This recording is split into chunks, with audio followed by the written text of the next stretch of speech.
All right, here with the ring announcer MC, Stephen Peios. Steve, great to be up here on the Gold Coast, mate. What are your first impressions of fight week? Jai Opetaia, Claudio Sequoia. Yeah, thanks, Macca. Great to see you, mate. We know it's a big fight week when you're on hand, mate. Only the best of the very big shows. So great to see you, mate. Look, fantastic start to fight week. I thought really good. The first event of 5 for the week, the Q&A.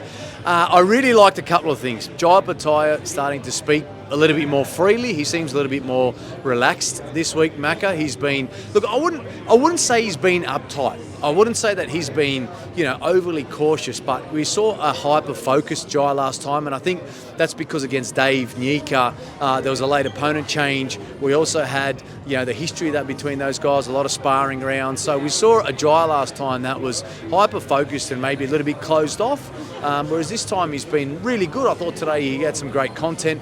I mean, I've got so much I want to ask him. I sort of saved a lot of the real juicy bait. He's a fisherman, right? So he's going to know when the big bait's coming out for him. But ready to ask him all of the important stuff, at the press conference, the weigh-in, and all that sort of stuff. But he's in a great position now. He's got a chance to firm up everything that he needs to do now to get himself into the big fights, which is on the cusp. But the vibe is nice. The Gold Coast, as they say, the Vegas, I guess, of Australia now for boxing. We know Tszyu's been up here and held some big shows. Opataya himself, there was Bradis the first time around. There was the great fight last time when Jai was up here, and we know that Tasman fighters do a lot of fantastic shows in Brisbane and the Gold Coast. So great start, mate, and I can see you around doing wonderful things, so it's going to be a big week, no doubt about it. What do you make of Jai Opetaia? You asked him up there about what the future could hold for him, and he sort of said, I don't care, it's focused on this fight. There's lots of options out there for Jai. There's Zurdo, Ramirez, Badu, Jack. How do you sort of assess the landscape there, and what did you make of Jai's response? Great question. Okay, so this will be an in-depth answer, but I can give you some reasoning behind why I'm going to say what I'm going to say.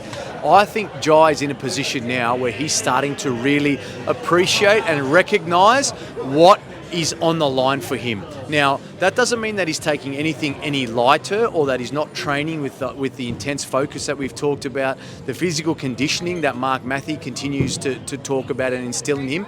But I think he's starting to get to a point where he knows, Macca, that these guys can't continue to run anymore.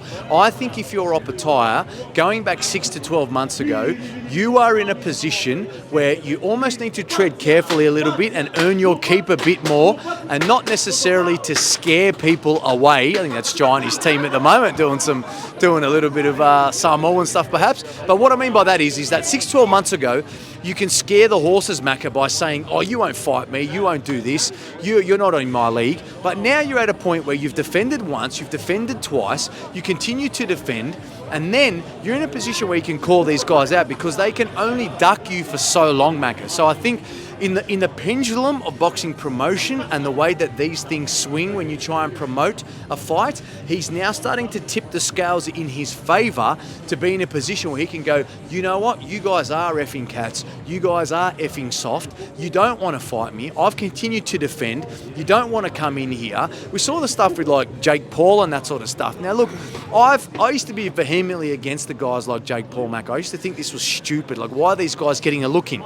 I now see the benefit of it in the context that it gets eyes on boxing and it gets attention on the bona fide guys when you've got guys like Jake Paul in there. So I see its relevance here now. But what I also see in there as well is a situation where these guys are calling out someone like Jai Opetaia with absolutely zero intention of actually fighting him. There is actually no way that happens. And I think we saw that from Jai this week where he was able to turn around and say, what's the point of me even entertaining someone like a Jake Paul when there's absolutely no chance he will turn around and fight me? Because even if I turn around with a piece of paper and a contract and said, no worries, mate, let's do it, he won't do it. Zurdo won't do it either. I just don't think he will, because I think they will completely understand that from a legacy standpoint, they will look silly. Even Badu Jack, I don't know exactly where he's going to go at his age now. Maybe Jake Paul's a chance of actually beating a Badu Jack, just purely by him perhaps age catching up with him or him not taking it seriously. But in coming and bringing all of what I've just said back to what you asked, I think it's genuinely a time now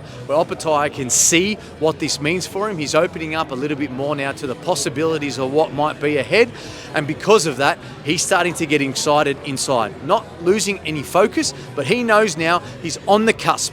He's on the cusp now. I beat this guy square, I knock him out well, then I'm in a position where, all right, Jack, you don't want to fight me. Okay, Zurdo, you don't want to fight me. What am I going to do? Defend one more time? You can then create a media circus around those guys dodging him, and that sets him up now for a wonderfully prosperous next couple of years of his career. Sorry for the long answer, but I needed to explain that in detail about what I think and why.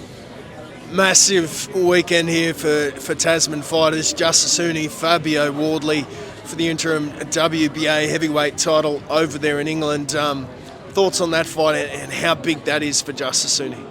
It's massive, Macca. I think it's absolutely huge. I think anytime you have a competitor from your country that's in a heavyweight world title fight, interim WBA championship belt, I think anytime you're in that position, we need to respect how big of an opportunity it is, because the heavyweights are always in a position where they get eyeballs no matter who's fighting. Now, Wardley's in a position, if he can get the interim belt, we've got Dubois coming up against Tszyu. I think that's July 13, Macca, 4 weeks away, 5 weeks away.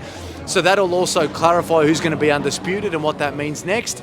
We got the great news from Mick that, by the sounds of things, the walkout is going to be at an appropriate time here in Australia. I think by the sounds of things, there's talking midnight in the UK. He said 12 hours between each other. So Opataya walks at 10. If Huni walks out at sort of 10 o'clock, it'll be about 12:31 in England.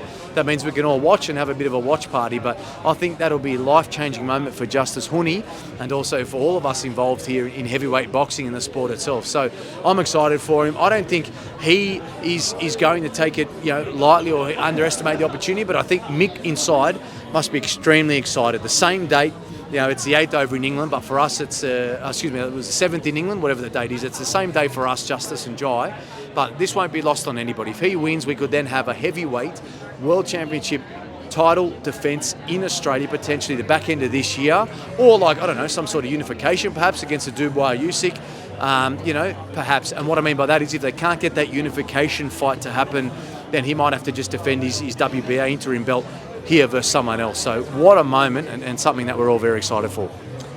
Tszyu, he's got the rematch against Sebastian Fondora. We'll be in Vegas July 19th.